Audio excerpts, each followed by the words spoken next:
ప్రాంతాలకి, కులాలకి, మతాలకి అతీతంగా ప్రపంచవ్యాప్తంగా ఉన్న ప్రతి తెలుగువాడు సంవత్సరం మొత్తం ఎదురు చూసే ఈ మహానాడు పండగకి వేదికలు అలంకరించిన పెద్దలు మన ప్రియతమ ముఖ్యమంత్రి నారా చంద్రబాబు నాయుడు గారికి, భవిష్యత్ తెలుగుదేశానికి దిశానిర్దేశం చేస్తూ తనని తాను మలుచుకుంటున్న యువ నాయకులు నారా లోకేష్ గారికి, సోదరులు రాష్ట్ర పార్టీ అధ్యక్షులు సౌమ్యులు అయిన పల్లా శ్రీనివాస్ గారికి, తెలుగుదేశం పార్టీ పెద్దలకు, ముఖ్యంగా శ్రీకాకుళం నుండి చిత్తూరు వరకు ప్రపంచవ్యాప్తంగా కూడా తెలుగుదేశం పార్టీని పుట్టిన నాటి నుండి కంటికి రెప్పలా కాపాడుకుంటున్న కార్యకర్త దేవుళ్ళందరికీ కూడా మహానాడు సందర్భంగా శుభాకాంక్షలు తెలియజేసుకుంటున్నాను.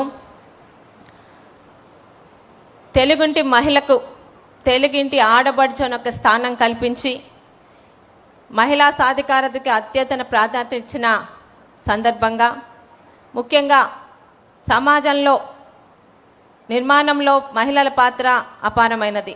ఒక మహిళ బలపడితే కుటుంబం మొత్తం బలపడుతుంది, కుటుంబం బలపడితే సమాజం అభివృద్ధి చెందుతుంది అనే నిజాన్ని ముందుగా గ్రహించిన పార్టీ మన తెలుగుదేశం పార్టీ. సమాజంలో సగానికి పైగా ఉన్న మహిళలను అన్ని విధాలుగా బయటకు తీసుకురావడానికి కూటమి ప్రభుత్వం స్త్రీశక్తి కార్యక్రమం ద్వారా మహిళా అభ్యున్నతి కోసం నాటి తెలుగుదేశం ప్రభుత్వం, నేటి కూటమి ప్రభుత్వం ఎన్నో రకాల పథకాలు తీసుకొస్తుంది. స్త్రీ అంటే కేవలం ఒక వ్యక్తి మాత్రమే కాదు, కుటుంబానికి ధైర్యం, సమాజానికి స్ఫూర్తి అని విశ్వసించే పార్టీ తెలుగుదేశం పార్టీ. స్వర్గీయ నందమూరి తారక రామారావు గారు మహిళలకి ఆస్తి హక్కు కల్పించి వారి గౌరవాన్ని పెంచితే, చంద్రబాబు నాయుడు గారు డ్వాక్రా సంఘాల ద్వారా పావలా వడ్డీ స్వయం ఉపాధి పథకాల ద్వారా మధ్యకల్ని ఆర్థికంగా బలోపేతం చేశారు. ఇక మహిళా సాధికారతలో తెలుగుదేశం పాత్ర. ఈ దేశంలో స్వర్గీయ నందమూరి తారక రామారావు గారు తెలుగుదేశం పార్టీ స్థాపించిన వెంటనే, మొట్టమొదటిసారి 83లో అధికారం వచ్చిన వెంటనే మహిళల కోసం ప్రత్యేకంగా పద్మావతి యూనివర్సిటీని స్థాపించి మహిళల పట్ల ఆయనకున్న గౌరవాన్ని, ప్రత్యేకతని చాటుకున్నారు. తర్వాత 86లో తండ్రి ఆస్తిలో ఆడపిల్లలకి సమాన హక్కుని కల్పిస్తూ చట్టం చేయడం ద్వారా ప్రతి ఆడపిల్లకి తన పుట్టింటిలోని, అత్తింటిలోని గౌరవాన్ని కల్పించిన పెద్దలు మన నందమూరి తారక రామారావు గారు. మహిళల కోసం వితంతు పెన్షన్ ప్రవేశపెట్టిన, వ్యవసాయ పాడి పరిశ్రమలో మహిళా డైరీలు, కోఆపరేటివ్ సొసైటీని తీసుకొచ్చిన అది మన తెలుగుదేశం పార్టీ హయాంలోనే జరిగింది. ఇక మహిళల ఆరోగ్యం మరియు సంక్షేమం కోసం మహిళల ఆరోగ్య విషయంలో ఆధునికత, సాంకేతికతతో ఆరోగ్య భద్రత మరియు ప్రభుత్వం అనేక కార్యక్రమాలు చేపట్టడం జరిగింది. ఇక సంక్షేమ విషయానికి వస్తే వితంతు పింఛన్ల కోసం 16,27,000 మంది మహిళలకు నెలకి 4,000 చొప్పున ప్రతి నెల 1వ తారీఖున మనం వితంతు పెన్షన్ పంపిణీ చేస్తూనే ఉన్నాం. 2014-19 సమయంలో వితంతువులు కాకుండా అనేక గ్రామాలకు వెళ్ళినప్పుడు పెళ్లి కాని వయసు కూడా మించిపోయిన ఒంటరి మహిళల గురించి ఆనాటి ముఖ్యమంత్రి చంద్రబాబు నాయుడు గారికి చెప్పడం జరిగితే, పెళ్లి కాని ఆడపిల్లలే కాదమ్మా, పెళ్ళై భర్త చేత వదిలివేయబడ్డ ఆడపిల్లలు కూడా మన యుద్ధాన్ని ఒంటరి మహిళా పెన్షన్ తీసుకొచ్చింది కూడా 2014-19 టైంలో మన తెలుగుదేశం పార్టీయే, మన ముఖ్యమంత్రి చంద్రబాబు నాయుడు గారే. ఇక కూటమి ప్రభుత్వం వచ్చిన తర్వాత ఎన్నికల్లో ఇచ్చిన హామీ మేరకు తల్లికి వందనం పథకం కింద ఒక్కో బిడ్డకి 15,000 రూపాయల చొప్పున ఇస్తూ ఎంతమంది పిల్లలుంటే అంతమంది పిల్లలకి ఆ తల్లి అకౌంట్లో వేసి తల్లికి గౌరవాన్ని కల్పించిన పార్టీ మన తెలుగుదేశం పార్టీ. శ్రీశక్తి పథకం కింద రాష్ట్ర వ్యాప్తంగా ఆర్టీసీలో ఉచిత బస్సు ప్రయాణం కల్పించడం, శక్తి యాప్ ద్వారా మహిళలకి రక్షణ కోసం అనేక చర్యలు చేపట్టడం కూడా మన తెలుగుదేశం పార్టీ హయాంలోనే జరుగుతుంది. ఇక అంగన్వాడీ కార్యకర్తల వేతనం 7,000 నుండి 11,500కి పెంచి అంగన్వాడీ మహిళలకి బాసటగా నిలిచింది మన తెలుగుదేశం పార్టీ. ఆశా వర్కర్లకు 3,000 నుంచి 10,000 రూపాయలు పెంచడం కూడా మన తెలుగుదేశం పార్టీ హయాంలో జరిగింది. ఇక గ్రామ పంచాయతీల్లో 55.4% మహిళల్ని ప్రజాప్రతినిధులుగా ఎన్నిక ఈరోజు సేవ చేస్తున్నారంటే అది తెలుగుదేశం పార్టీ ఘనతే.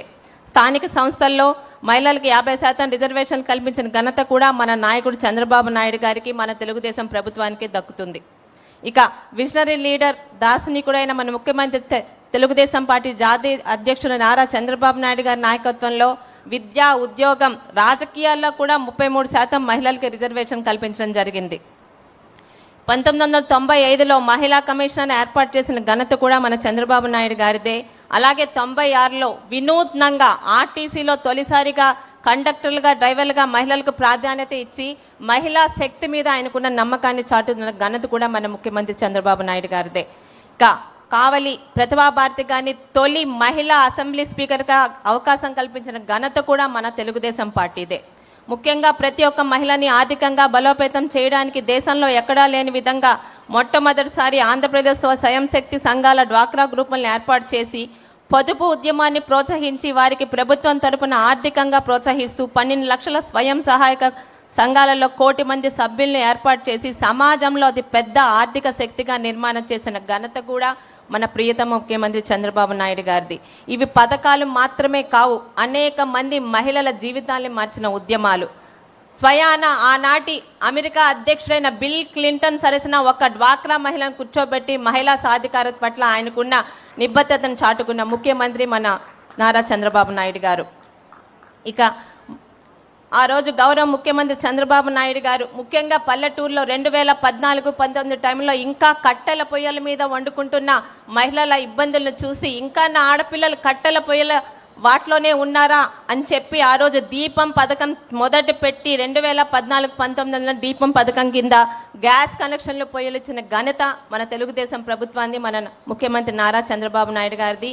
దాని కొనసాగింపుగా ఈరోజు 2024 మళ్ళీ మన ప్రభుత్వంలోనే దీపం 2 పథకం కింద ఏడాదికి ఉచితంగా 3 సిలిండర్లు ఇస్తుంది మన తెలుగుదేశం పార్టీ.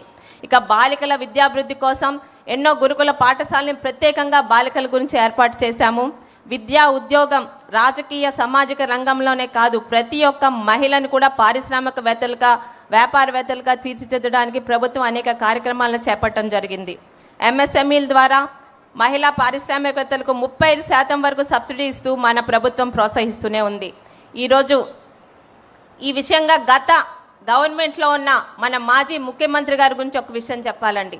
2014-19 మధ్య ఉన్న పాదయాత్రలో నా అక్క చెల్లెములు అని ఎంతోమంది అక్క చెల్లెల మీద చేయి పెట్టిన ముఖ్యమంత్రి గారు, అప్పటి మాజీ ముఖ్యమంత్రి గారు 2019లోని అధికారంలోకి వచ్చాక అందరు అక్క చెల్లెమ్మలనే కాదు తన సొంత కుటుంబంలో కూడా అక్క చెల్లెల మీద భస్మాసుర హస్తం పెట్టిన ఆనాటి ముఖ్యమంత్రి వైఎస్ జగన్మోహన్ రెడ్డి గారైతే ఈరోజు మహిళా సాధికారతని మాటల ద్వారా కాదు చేతల ద్వారా నిరూపించడానికి నిత్యం ప్రజాక్షేత్రంలో ఉన్న తన ఇంటి బాధ్యతని తన సతీమణి తన కోడలు గారి చేతిలో పెట్టి my home is really safe in my family women అని ఈరోజు మహిళా సాధికారత పట్ల నిబద్ధన చాటుకున్న ఏకైక ముఖ్యమంత్రి మన నారా చంద్రబాబు నాయుడు గారు. ఇక మహిళల భద్రత, టీడీపీ పోరాటం. ఈ ఒక రాష్ట్ర ప్రగతిని అంచనా వేయాలంటే అక్కడి మహిళలు ఎంత భద్రంగా ఉన్నారో మనం చూడాలి. టీడీపీ మహిళల గౌరవం, భద్రత, సాధికారత కోసం మహర్నిశలు పోరాడుతున్న పార్టీ. మహిళా సాధికారత అన్నది కేవలం ఒక నినాదం కాదు, అది టీడీపీ మేనిఫెస్టోలోని ప్రాథమిక సిద్ధాంతం కూడా. అరాచక శక్తుల మీద రాజీ లేని పోరాటం చేస్తూ ఈ డిజిటల్ యుగంలో కూడా కొత్త తరానికి భరోసా ఇస్తూ ముందుకు సాగుతుంది మన తెలుగుదేశం పార్టీ. ఇక బాలల భద్రత, బాల వివాహాలు, మానవ అక్రమ రవాణా నివారణకు కఠిన చర్యలు తీసుకుంటూ మహిళల భద్రత సహాయం కోసం 1 స్టాప్ సెంటర్లు, శక్తి సదనాలు, న్యాయ సహాయం, కౌన్సిలింగ్ సేవలతో భద్రత కల్పిస్తుంది.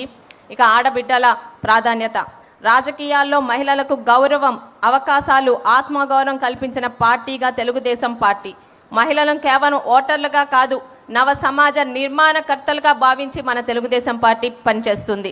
గడిచిన 2024 ఎన్నికల్లో మహిళలకు అత్యధిక సీట్లను ఇచ్చి 22 మంది శాసనసభ్యులు, ఎంపీలు మరియు మంత్రులుగా ఈరోజు మన ప్రభుత్వంలో ఉన్నారు అంటే అది తెలుగుదేశం పార్టీకి, నారా చంద్రబాబు నాయుడు గారికి మహిళల పట్ల ఉన్న నిబద్ధత. ఇక రాజకీయాల్లో మహిళల భాగస్వామ్యం పెరగకుండా నిజమైన సమానత్వం సాధ్యం కాదు అని మన టీడీపీ పార్టీ నమ్మకం. మహిళలకు శాసనసభలో, పార్లమెంట్లో, స్థానిక సంస్థల్లో తగిన ప్రాధాన్యత రావాలని తెలుగుదేశం పార్టీ ఎప్పటి నుండో మద్దతు ఇస్తుంది. మహిళలకి 33% రిజర్వేషన్ కల్పించి వారిని నిర్ణయ ప్రక్రియల్లో సమాన భాగస్వాములుగా నిలబెట్టడమే తెలుగుదేశం పార్టీ లక్ష్యం. ఇది కేవలం సంఖ్యాపరమైన మార్పు మాత్రం కాదు, దేశ విధానాల్లో మహిళల స్వరం బలపడే కీలక సంస్కరణ కూడా.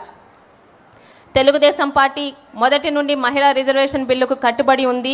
96లో నాటి దేవగౌడ ప్రభుత్వంలో తొలిసారిగా మహిళా రిజర్వేషన్ బిల్లును ప్రవేశపెట్టిన నాటి నుండి నేటి ఎన్డీఏ ప్రభుత్వం వరకు తెలుగుదేశం పార్టీ మహిళా రిజర్వేషన్ బిల్లుకు తన మద్దతు తెలియజేస్తూనే ఉంది.